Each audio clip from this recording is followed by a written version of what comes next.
کی اقسام کے بارے میں بتایا. اب چونکہ آج ماڈرن دور ہے تو ماڈرن فارم آف شرک ہے.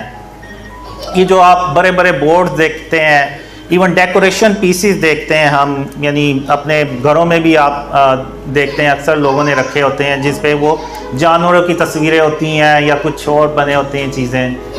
تو وہ بیسیکلی ہیں تو وہ بت ہی, اور بہت سے لوگوں نے سیلیبریٹیز کی تصاویر بھی لگائی ہوئی ہیں.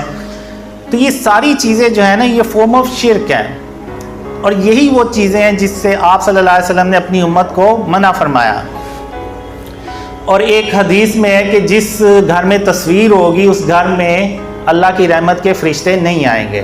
اگر آپ یوٹیوب پہ جا کے سرچ کریں تو بہت سے لوگ آپ کو کافی مل جائیں گے جنہوں نے اپنے جسموں پہ ٹیٹوز بنائے ہوئے ہیں اور وہ مکہ اور مدینہ میں حج اور عمرہ کر رہے ہیں, تو ان کے جسموں پہ وہ تصویریں بنی ہوئی ہیں. اگر آپ اس حدیث کو دیکھیں تو آپ کو سمجھ لگ جائے گی کہ ہماری دعائیں کیوں نہیں قبول ہوتی.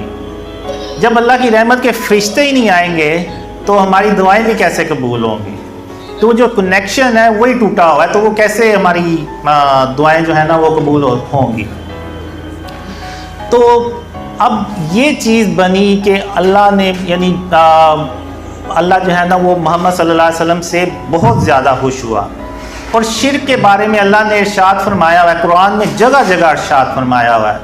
اور سورہ لقمان میں اللہ نے ارشاد فرمایا کہ شرک تو سب سے بڑا ظلم ہے, ان الشرک لظلم عظیم. اور ایک قرآن میں اور جگہ اللہ نے ارشاد فرمایا کہ جو شرک کرتا ہے وہ جس نے شرک کیا اس نے گویا اپنی جان پہ ظلم کیا. تو اگر ہم اینڈ آف ٹائم سے ریلیٹڈ احادیث پڑھیں تو ان میں یہ لکھا ہوا ہے واضح طور پہ کہ قریب قیامت کے جو دنیا ہے نا وہ پوری شرک سے یہ ظلم سے بھر چکی ہوگی. تو ابھی کچھ دن پہلے ہم لاہور میں ایک میٹنگ کر رہے تھے تو وہاں پہ مبشر صاحب ہیں, اگر میں غلط بھول نہیں رہا ان کا نام, تو انہوں نے یہ بات بتائی کہ جو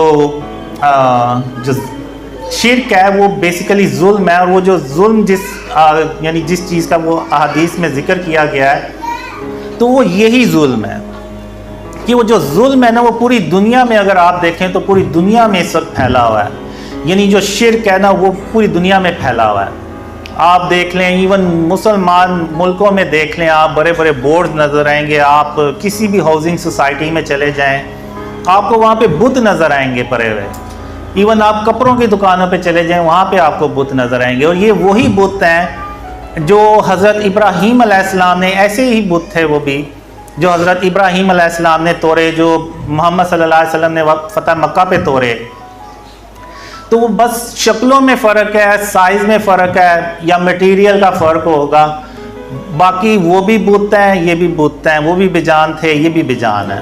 تو آج ہم نے یہ جو شرک ہے نا یہ پوری دنیا میں پھیلایا ہوا ہے, اور یہ پوری دنیا جو ہے نا اس وقت شرک سے ظلم سے بھری ہوئی ہے. اور ہم یہ سمجھتے تھے کہ شاید وہ جو ظلم ہے وہ انسانوں پہ ہوگا یا بچوں پہ یا اس طرح سے کچھ ہوگا, لیکن بیسیکلی جو وہ شرک ہے نا وہ ظلم ہے, وہ پوری دنیا میں پھیلا ہوا ہے.